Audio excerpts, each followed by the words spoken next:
Greetings, ladies and gentlemen. My name is Shiv, and today we're going to talk about the P.210. Alright, so for those of you who've been watching me stream, you will know that the 210 was the first tier 8 that I got. When I was going through the trees, deciding which one I really wanted to grind to get to 8 in order to start doing some of those quests, this was the one that I said, hey, you know what, that looks like Batwing. I want it. And that's what we got.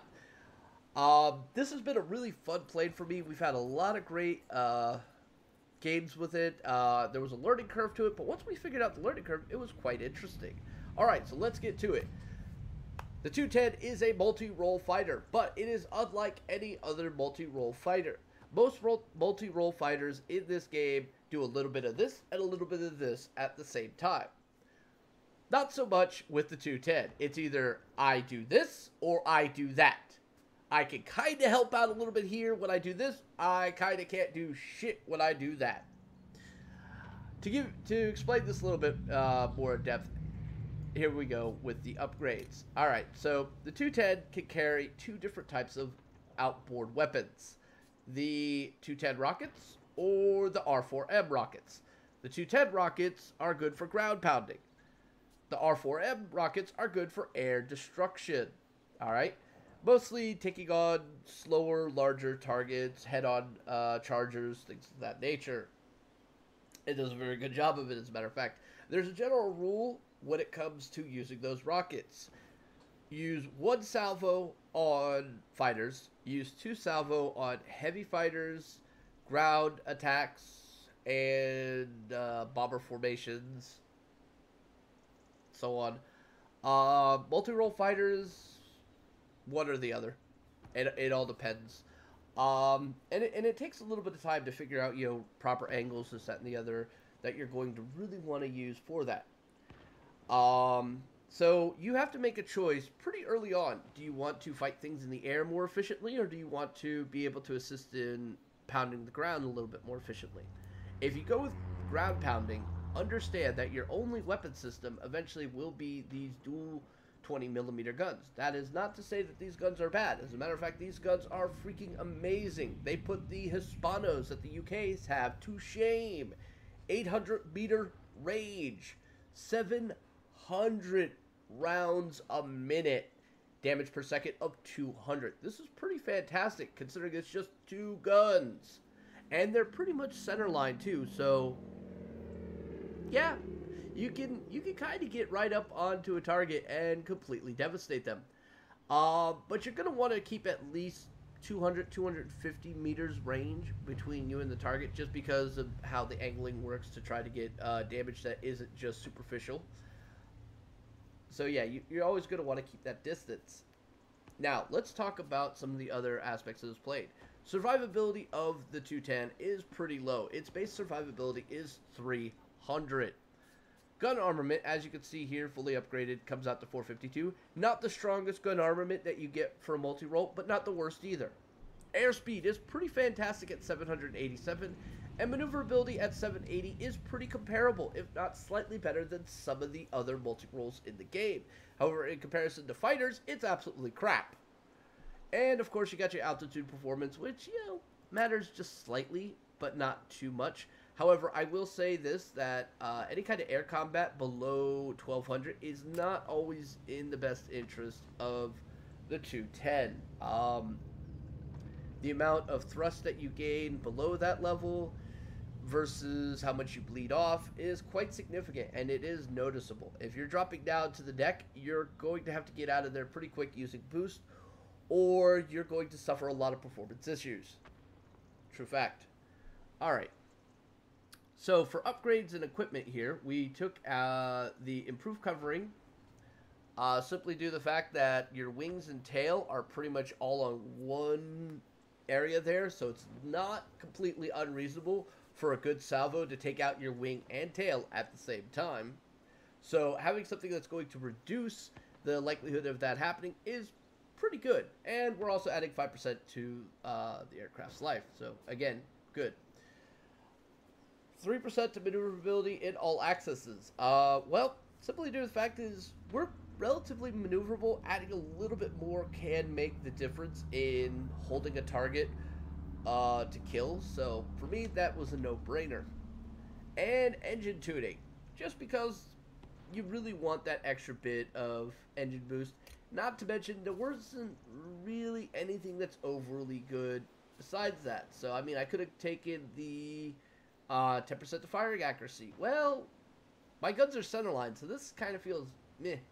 I could have taken the aircraft palage. Well, I'd rather have the boosting better. The radiator I find absolutely useless. I could have gone with the control surface adjustment 3, giving myself a little bit more maneuverability. And that's an option you guys could look into and play around with, and I have experimented with, and I found it's pretty good. But I like the engine a little bit better. And the last one I would probably consider looking into is either the fire reduction, because this will catch on fire quite a bit, or no, that's it. That's it. Everything else is pretty much, yeah. The only time I'd look at the concealing livery 3 would be if I switch back to ground pounding rockets. Other than that, no, I don't really worry too much about AA. Okay, so let's talk about crew skills. Now, considering what we went with for our upgrades, this will pretty much make a little bit more sense when we look at the crew skills. All right. So we went with the Engine Guru, adding 3% more thrust on top of the 5% we're already getting. So that's 8% more thrust that we're getting from our engines. That seems like a win-win to me, guys. We also went with Expert Rocketeer. I will tell you that this is a godsend when using the R4M rockets. It gives a little bit more likelihood to hitting them. I haven't figured out exactly how this works. Does it track a little bit more onto the target? Does it blow up when it's in a closer proximity to it? I haven't figured it out because I've seen both. I have actually seen both. I have fired a salvo of rockets at a plane and they missed, and then like 2 seconds later it just said I destroyed the plane. I don't know how that happened. I'm like, wait, did those just track him? What the hell? Couldn't figure it out. Could not figure it out whatsoever. So I'm not 100% sure, but I do know that once I put Expert Rocketeer, that stuff happened a lot more often. So I'm going to say that's a win. All right. And the last thing we actually went with is the Aerodynamics Expert. Now, logic behind this is quite simple. We have the lightweight airframe and we have the engine tuning. So that's 2 of those items. So we're adding a 40% to that. So that engine boost, yeah, went up a little bit more. Not a significant amount, but a decent amount. All right, a couple other ones you may want to consider as you're moving down. Protection Expert would not be a horrible one considering you are running the improved covering. Aerobatics Expert, also a pretty decent one. Marksman 1, probably not needed as much considering your guns. And of course, Marksman 2, not so much. You could also go with Engine Guru number 2, thus giving you a little bit more. All right, a little bit more thrust on that, which could help quite a bit. Battle Tested, also pretty decent. Pretty decent. This is probably the best one I would say to go with. All right, like I said, there's a high probability that your wing and tail is going to get the living crap knocked out of it. So being able to kind of get rid of that might actually make a little bit of sense. Now, we also have some of these special piloted skills that I've experimented around with and found some of them pretty good, some of them pretty bad. The one that I thought was actually pretty good was Resilience. Because you're at a low health total, it's not going to be overly that surprising that you're going to take some damage and lose maneuverability and so on and so on. And Resilience seems to make a lot of sense here. Adding more engine thrust by 5% allows you to get the hell out of dodge pretty quickly, and the skill automatically or activates automatically once per sortie. All right, so this might allow you to stay in the game just a little bit longer. Other skills you may want to consider is the Firefighter. This skill will allow you to put out fires a lot quicker. The fire resistance also pretty decent, but outside of that, no, not really. Alrighty then, so let's get to some actual footage of this in action. Just telling you right now, the defensive nature of this plane pretty much dictates how it plays. Go, take an area, lock it down. Alright, so let's get to that right now. Okay, so here we are. This is a symmetrical map. We've got mines in the catty quarters, we've got garrisons in the other catty quarters, and dead center we have the airbase. So the primary capture point is going to be the airbase. For the 210, this is a really good thing. Having a centralized point that we can lock in and just constantly stick on top of to cap out, as well as defend, pretty much guarantees that we're going to get a lot of experience, a lot of credits, a lot of points, which is what we look for. Okay, so the first thing we're going to do is we're going to take ourselves to about 1,500. As I said earlier, fighting below 1,000, not overly that good of an idea. So here we are, we're at 1,500, and we got these J4Ms, which are pretty nasty planes if they're behind you. But as long as you're behind them, you're okay. Unfortunately, there's two of them. And in my stupidity of just constantly following this, I kind of ignored the big arrow on my left that told me something was getting closer. As a matter of fact, there's two somethings getting closer. Three somethings getting closer. And he is right on my tail. I was able to kill him. He was able to kill me. Yeah, kind of sad. No real gain there whatsoever. Meanwhile, the rest of the bots are now attacking that J4M. That's a horrible way to start a match, I'm not even gonna lie, but when things like that happen in a game, it kind of drives you to do better, and we do a lot better in our second sortie, so here we go. So we're getting back on target, we're seeing a lot more red there. Matter of fact, red is starting to capture the point, but they're fighting pretty hard, so we need to get in there. We've got our rockets ready, we've got our guns ready, let's go.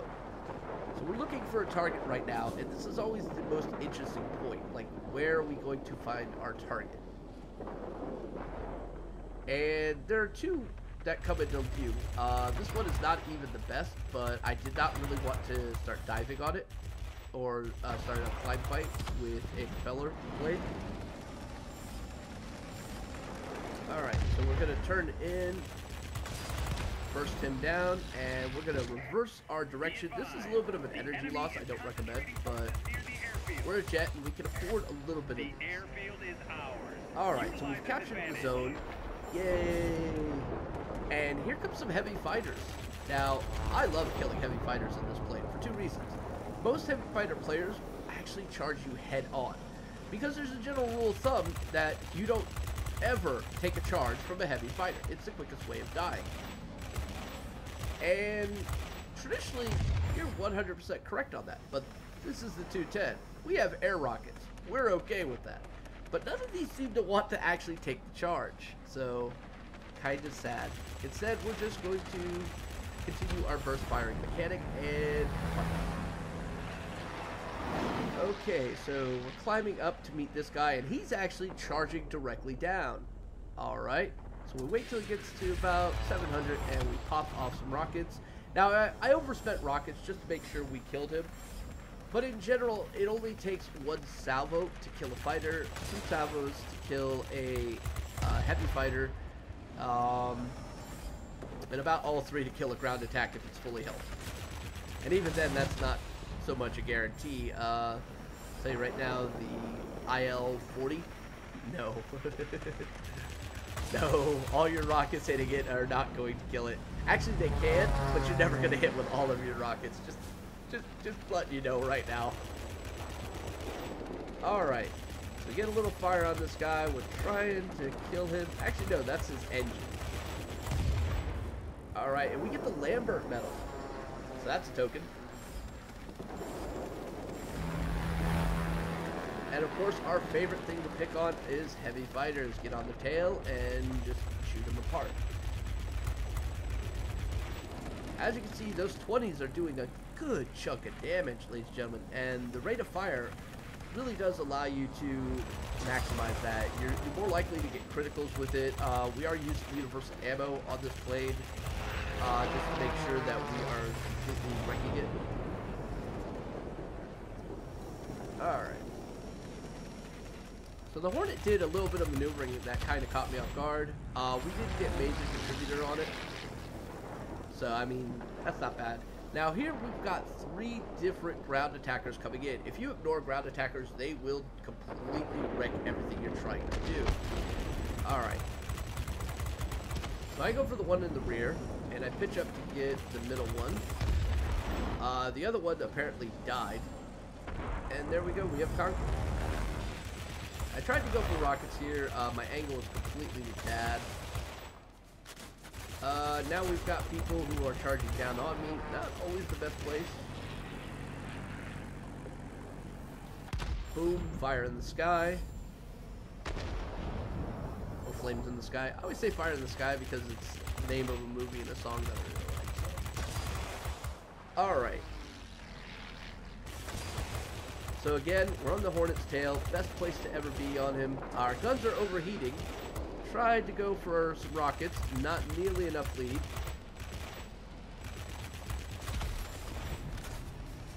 Alright, we got an enemy on our tail, which is not very good. And we're on fire.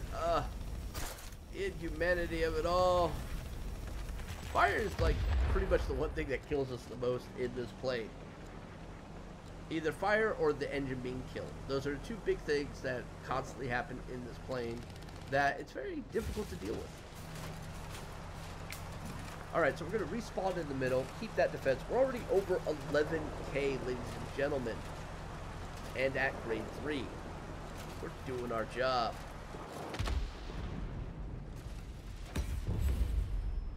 Alright, we're back at the action. We're looking for a target. And there's one below us. Actually behind us. Support will be unable to reach you. Do you read me? Over. And we get a nice little strafe on him. Not too much damage. And another strafe, and he burns in flames. So we're regaining altitude again. We want to keep above 1500 if at all possible.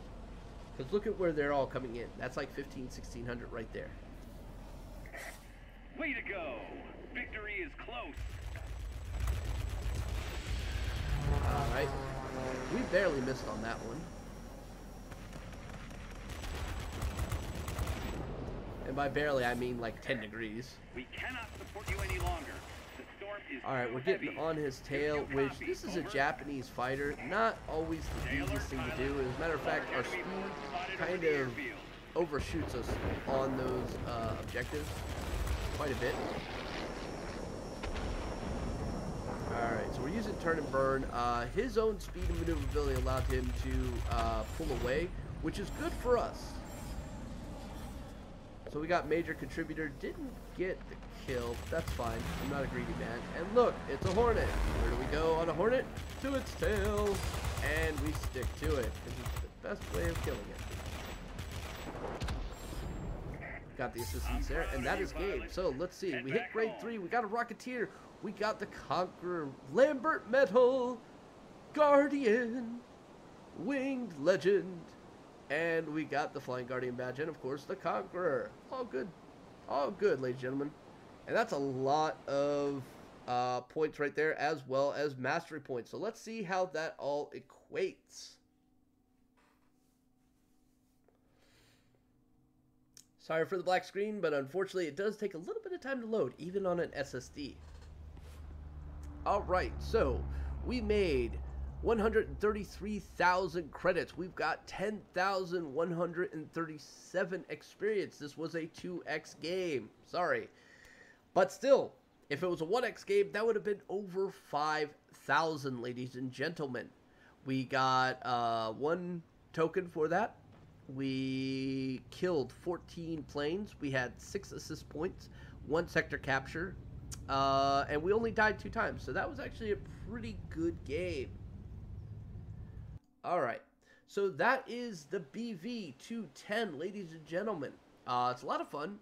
I enjoy it. And I hope you guys will too. It's an amazing plane that has a lot of potential once you get over the fact that it is fragile as fuck. True fact. On stream, people basically look at this thing and say it's like they strapped a pilot to an engine and put wings on it. That's a pretty good, accurate description of this plane. It's really good air dominance fighter, but it's not very survivable. So you got to play it very cautiously at times.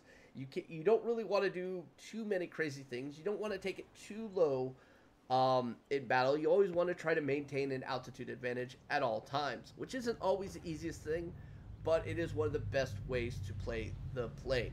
Anyway, guys, that's going to be all for this video. If you like these videos, please like, subscribe. Let me know that you care and support. If you have any comments, leave them down below. Till next time, to ship saying, stay safe, have fun, and may RNGs bless you. Peace.